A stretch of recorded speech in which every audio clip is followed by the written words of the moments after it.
I've been looking at pole saws for quite a while. I determined I was going to go get a 10 inch and a 40 volt at least, because the other one's the little 8-inch thing is not big enough for what I need to do. Do some fairly decent cutting with this thing. And I wanted to get electric because maybe something I don't use every year even, you know, and not have to fuss with the carburetor. I looked at quite a few of them. Looks like the weakness on most of them is the shaft. I'm not sure this one's going to be that much better than the average, but we'll see. The only one I saw that had a nicer shaft was the Bauer, but it was only a 20 volt model.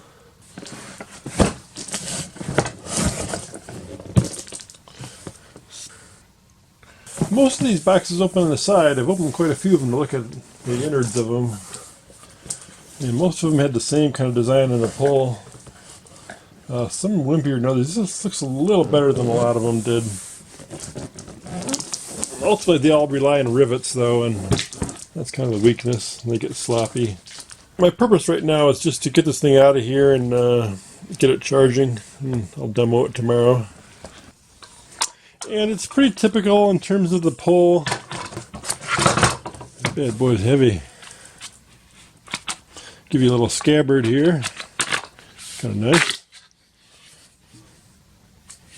It's pretty nice.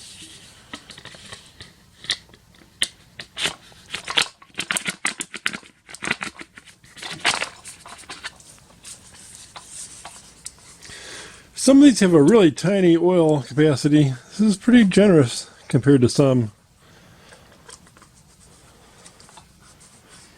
They all tend to leak. Plug the big old battery in. This brand, someone was saying, didn't leak as bad as some of the others, but it's kind of the nature of the beast for this one. I think they just gravity feed. I don't think they have an oil pump in these. I could be wrong. Handle for the handle. Charger, which is what I'm really after. And what about a battery? Oh, still a box in there. Yeah, a lot of these saws are sold tool only, and then you look at the battery and charger, and it's just crazy high. This is actually one of the cheaper saws for this class, you know, looking for 40 volt, 10 inch saws. Quite the brick. Does it have a self-tester on it?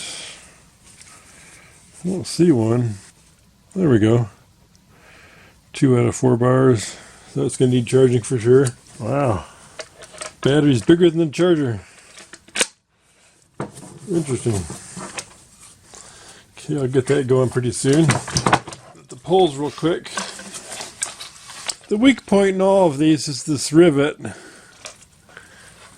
least it's a big rivet on this one. A lot of them it's just a cheaper rivet.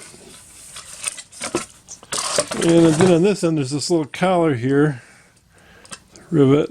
And they're all pretty similar. This actually goes both ways. Both sides on this thing.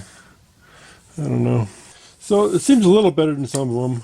Plus the plastic moldings are a little bit thicker too. Put a joint together here.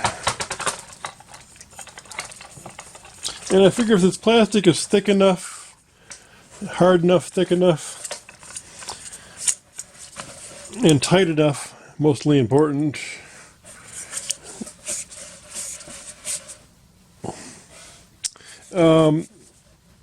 There shouldn't be any rock there to start with, and if there's no rock, if this plastic's able to contain the pole and keep it stable, then the rivets shouldn't have a whole lot of strain. So these being a little bit bigger than some of them, I kind of liked. A little beefier than some. But we'll see how it does. And here's the battery on the, or rather the charger on top of the battery. It has a status light and 5 things that it can do.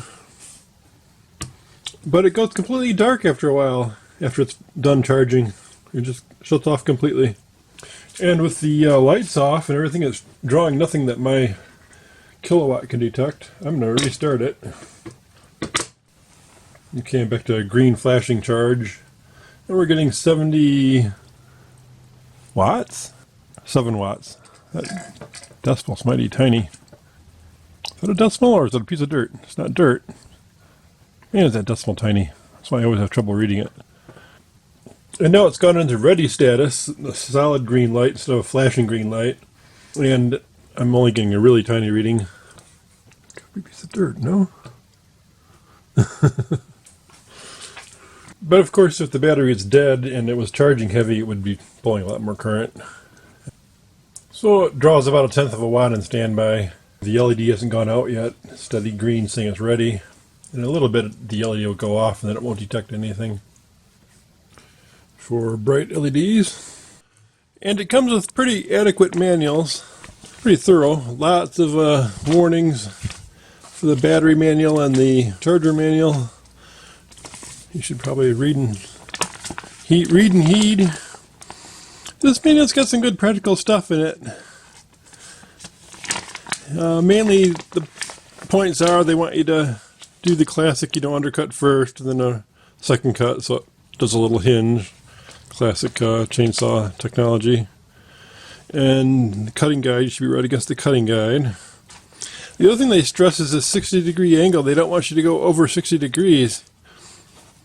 Which is probably not going to happen, but they want you to be able to make that under notch. And if you're more than 60 degrees, they say it's hard to do. But a pretty thorough manual. Of course, this is all different languages. And I know most people don't take the time to read these. I'm guilty myself often. And I'll take this pause in the wind to put this thing together.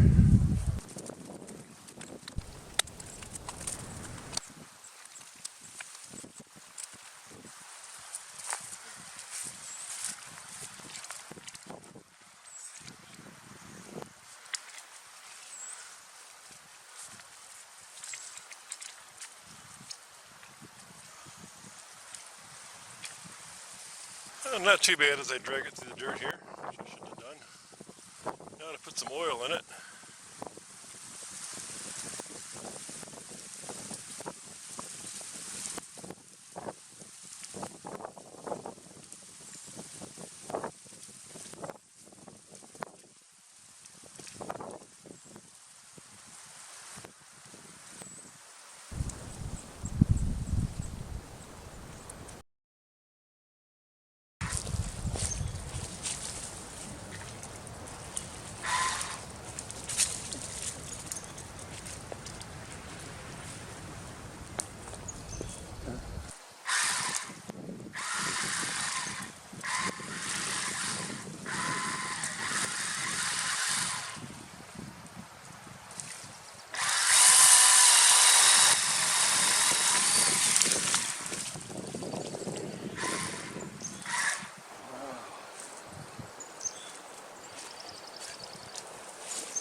Well, I didn't maintain my 60 degrees.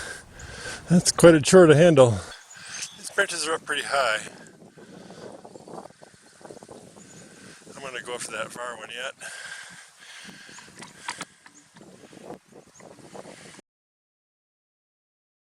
Well, obviously I'm not very good at handling it yet. I'm a big guy and it's kind of tough to handle. I don't think it would be a very good saw for a small person, but one usage suggestion is have something around that you can prop it up on when you want to put it down. It's kind of a drag not to have something to put it on. Even the oil jug there works fine. But it did very well in these cutting tasks, even though I had too little angle in most of the cases. So it cuts very aggressively, a nice sharp chain of course. But seemed to have plenty of power, didn't bog on anything I did. I haven't cut anything really fat yet. So all in all, I think it's a good saw for the money. It's actually the least expensive choice I had in 10-inch 40-volt saws. And I wanted to get at least a 40-volter, and I wanted at least 10 inches. You don't get quite the full 10, but I wanted to be in that class, and this is definitely the cheapest saw in that class. They're tied with Harbor Freight, after you buy the battery and the charger separately, it gets pretty expensive over there too. It's like $10 more. They had like $30 if you buy the whole combo though. So who knows? But you know, Ryobi's going to be around for a while. Harbor Freight's brands come and go. And the lineup changes frequently. They're always discontinuing something. So that's what made that decision, I suppose. The joints on the saws also was another thing. They didn't look especially good there. They look pretty typical. They all look pretty typical. The Ryobi's look just a little bit better. A little nicer rivet, and plastic is pretty thick and solid too. So there's not much play in this pole. We'll see how it holds up. But the quality of the pole, overall price, and I've had good luck with Ryobi so far with my other tools. So I went with Ryobi. So far I'm pleased. And you can make it a little bit shorter, taking out the middle pole. But you can take both poles out. You can't run it real short. That'd be kind of nice if you could. The one pole is called mandatory, and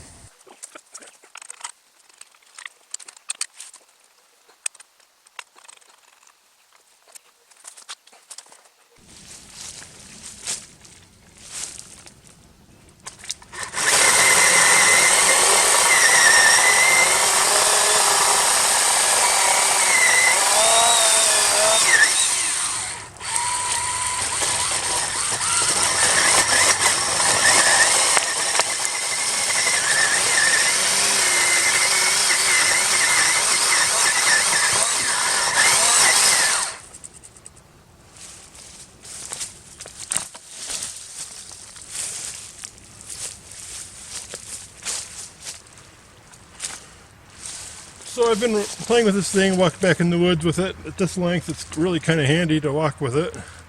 Trim things up back there. Cut through a lot of fat things. Real quick like butter. Cuts very quickly. Of course, most of the stuff I was cutting was kind of punky, but some of it was pretty solid. Either case, it would cut through it pretty fast.